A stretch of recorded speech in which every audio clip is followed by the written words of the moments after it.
Ils sont au total 150 candidats qui prennent part à cette évaluation à mi-parcours pendant 2 jours, du 6 au 7 juillet 2023, après 45 jours d'acquisition des compétences dans 5 modules, notamment vidéosurveillance, secrétariat bureautique, électricité bâtiment, installation des panneaux solaires, prise de vue et traitement d'images. Nous n'allons pas oublier qu'ils auront 2 évaluations.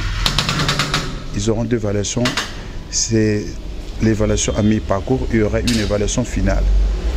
Donc les 2 notes sont additionnées pour être divisées par 2 pour avoir la moyenne d'obtention du certificat. Et donc, ici, la logique voudrait bien que dans chaque année, qu'il y ait 600 apprenants formés. Le député de la circonscription, son credo, c'est la formation des jeunes. Depuis 2017 qu'il a été élu.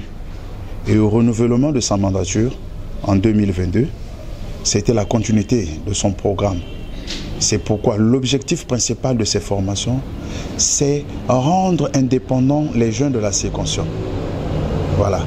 Ces formations se focalisent sur 2 facettes. Il y a l'auto-emploi, donc une fois fini, le jeune est capable de créer une petite unité de production et pourquoi pas être travailleurs, avoir un salaire. En effet, le projet d'acquisition des compétences et métiers compte jusqu'à ce jour 2 promotions, dont chaque session de formation s'étend sur une durée de 3 mois et sanctionnée par un certificat de qualification professionnelle. Mieux préparés à affronter cette évaluation à mi-parcours, les apprenants ont salué la qualité des cours durant la première phase de la formation. Je suis en train d'apprendre secrétariat bureautique.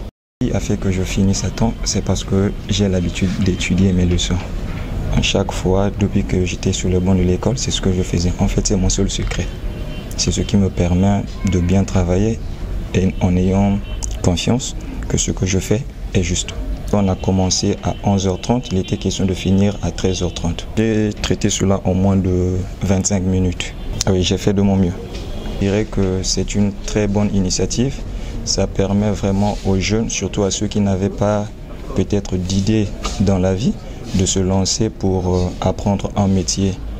Et depuis longtemps, j'ai toujours voulu apprendre l'informatique parce que le monde du futur sera beaucoup plus basé sur l'informatique, l'électronique et l'automatisme.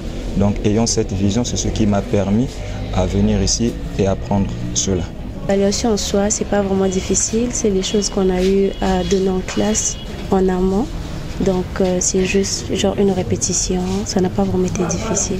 On posait beaucoup de questions en classe pour mieux comprendre. Parce qu'on peut lire et puis on ne comprend pas qu'en classe, le prof explique et puis on comprend.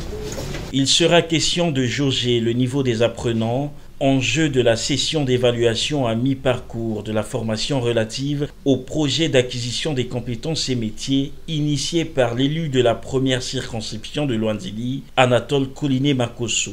Le directeur départemental de la formation qualifiante et de l'emploi de Pointe-Noire, Marcel Débélé, et le premier vice-président de la coordination nationale de la dynamique des réseaux ACM, Jean-Aimé Makosso, ont procédé au lancement conjoint des épreuves théoriques de la dite évaluation ce jeudi 6 juillet 2023 au Centre d'excellence de formation professionnelle Further Vision Academy, situé dans l'arrondissement 4 Luandili. Nous avons été sollicités pour effectivement accompagner la structure Further Vision Academy.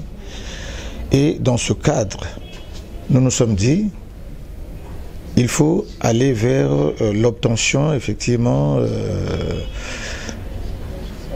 de l'objectif final qui serait, à mon avis, de former plus de 3000 jeunes. Et si l'objectif est atteint, c'est notre satisfaction. C'est sur ça que nous tablons et nous y mettons tout notre cœur. Les candidats doivent effectivement se rendre compte que c'est un métier qu'ils sont en train d'acquérir pour la vie.